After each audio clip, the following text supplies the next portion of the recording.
নমস্কার বন্ধুরা, ঐশীস কিচেনে সবাইকে জানাই স্বাগত। প্রতিদিনের মতো আজ আমি একটা নতুন রেসিপি নিয়ে চলে এসেছি। আজ আমি দেখাবো মটন কারি। স্পেশাল কিছু মশলা দিয়ে আপনারা বাড়িতে এইভাবে যদি যে কোনো অনুষ্ঠানে বা ঘরোয়া খেতে চাইলে বানাবেন, দেখবেন এটা খেতে দারুণ লাগে। প্রথমেই দেখুন আমি এখানে নিয়েছি আদা রসুন। আমি মিক্সিতে আদা রসুনটাকে আলাদা পেস্ট করে নেব।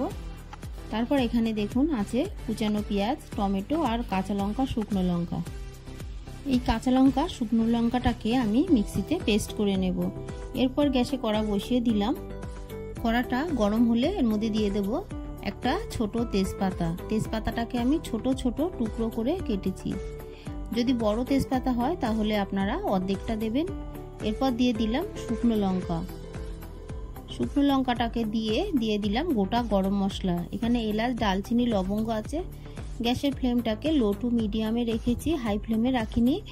মিডিয়াম ফ্লেমে আমি এগুলোকে একটু নেড়ে নেব।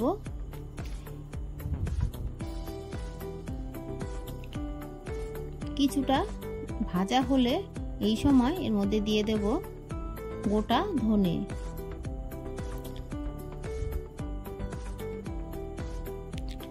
গোটা ধনে দেওয়ার পর এখানে দিয়ে দেব গোটা জিরে। ধনের পরিমাণটা আমি বেশি দিয়েছি আর জিরের পরিমাণটা একটু কম দিয়েছি। এরপর দিয়ে দিলাম জয়িত্রী। দিয়ে ভালো করে আমি মিডিয়াম ফ্লেমে মশলাটাকে ভেজে নেব। তবে খুব বেশি কড়া করে ভাজবো না, তাহলে মশলাটা তেতো লাগবে। মশলার গায়ে সুন্দর একটা কালার এসে গেলেই আমি নামিয়ে নেব। দেখুন মশলার গায়ে সুন্দর একটা কালার এসে গেছে। এই সময় নামিয়ে এটাকে আমি গুঁড়ো করে নেব। এরপর গ্যাসে কড়া বসিয়ে দিলাম। দিয়ে দিলাম সর্ষের তেল। তেলটাকে ভালো করে গরম করে নেব। এই তেলের মধ্যে আমি দিয়ে দিলাম খুবই সামান্য হলুদ গুঁড়ো। হলুদ গুঁড়ো দেওয়ার পর এর মধ্যে দিয়ে দেব কেটে রাখা আলু।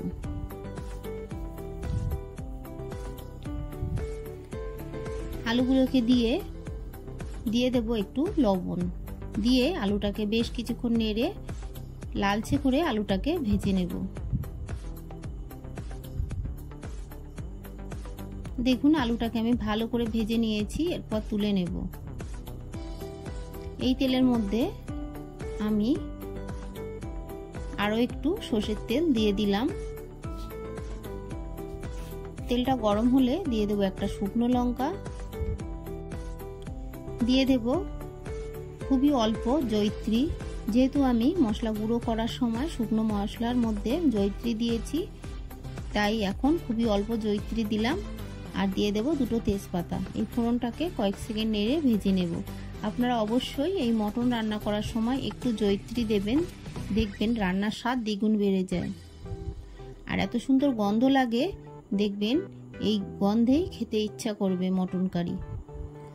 দিয়ে দিলাম কেটে রাখা পেঁয়াজ। আমি 4টে পেঁয়াজকে কুচিয়ে রেখেছিলাম। পেঁয়াজটাকে দিয়ে বেশ কিছুক্ষণ নেড়ে ভালো করে ভেজে নেব।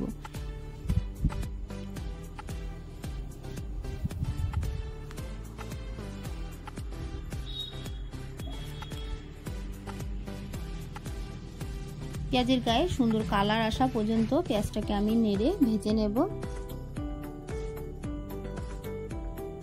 দেখুন পেঁয়াজটাকে ভেজে নিয়েছি, এর থেকে কড়া করে ভাজবো না। দিয়ে দিলাম কেটে রাখা টমেটো। একটা টমেটোকে আমি কেটে রেখেছিলাম, সেটা দিয়ে দিলাম। দিয়ে অল্প একটু লবণ দিলাম। দিয়ে ভালো করে নেড়ে টমেটোটাকেও পেঁয়াজের সঙ্গে ভেজে নেব। এই টমেটো ভাজার সময় লবণ দিলে টমেটোটা খুব তাড়াতাড়ি সফট হয়ে যায় আর নরম হয়ে তাড়াতাড়ি ভাজা হয়ে যায়। এরপর এর মধ্যে দিয়ে দেব আদা রসুন বাটা।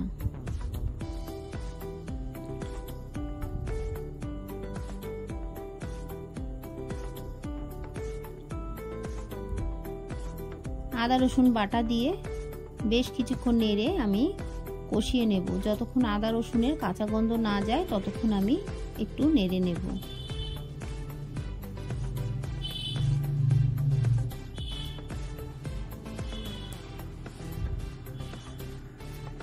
দেখুন ভালো করে আমি একটু কষিয়ে নিলাম।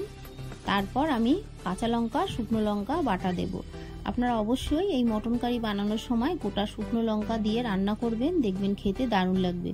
দোকানের গুঁড়ো লঙ্কার গুঁড়োর থেকে এই গোটা লঙ্কা দিয়ে রান্না করে একবার খেয়ে দেখবেন, খেতে দারুণ হয়।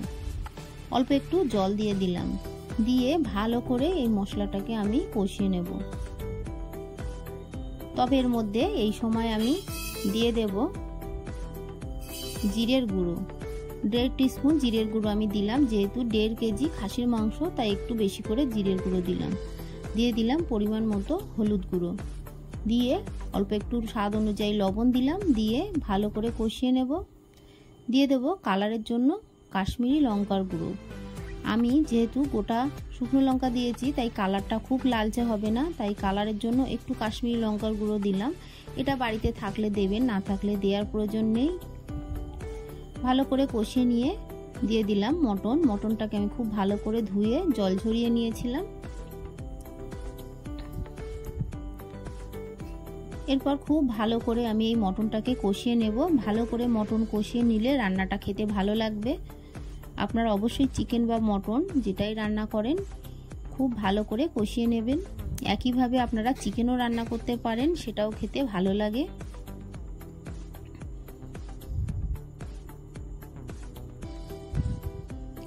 একটু ঢাকা চাপা দিয়ে মটনটাকে কষিয়ে নেব। ঢাকা চাপা দিয়ে মটন কষালে দেখবেন তাড়াতাড়ি কষিয়ে নেওয়া হয়, মটনটা খুব তাড়াতাড়ি নরম হয়ে আসে। বেশ কিছুক্ষণ আমি এইভাবে মটনটাকে কষিয়ে নিলাম। অপরদিকে আমি একটু জল গরম বসিয়েছিলাম, সেই গরম জল দিয়ে দিলাম।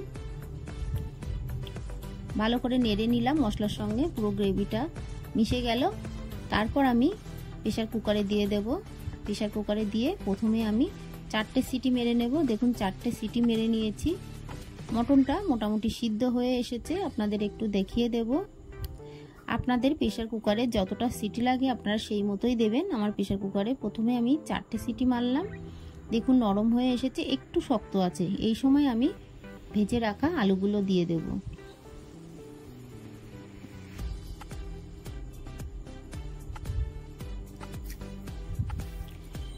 আলুগুলোকে দিয়ে ভালো করে মিশিয়ে নেব।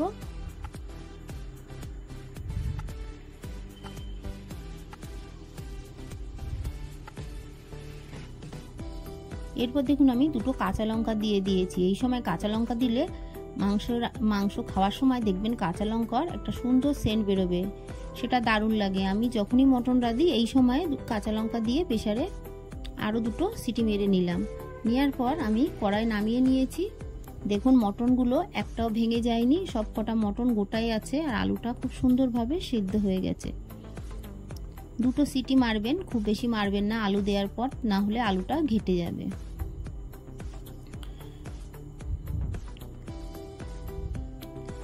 আমি গ্রেভিটা একটু বেশি আছে, তাই আরও 2 থেকে 3 মিনিট একটু ফুটিয়ে নিলাম। আপনাদের গ্রেভি বেশি না থাকলে ফোটানোর প্রয়োজন নেই। দিয়ে দিলাম সানরাইজের শাহি গরম মশলা। এরপর দিয়ে দেবো আমি যে ভাজা মশলা করে রেখেছিলাম, প্রথমেই সেই ভাজা মশলা দেখুন 1 টিস্পুন থেকে 1.5 টিস্পুন আমি এর মধ্যে দিয়ে দেব। দিয়ে খুব ভালো করে মিশিয়ে নেব।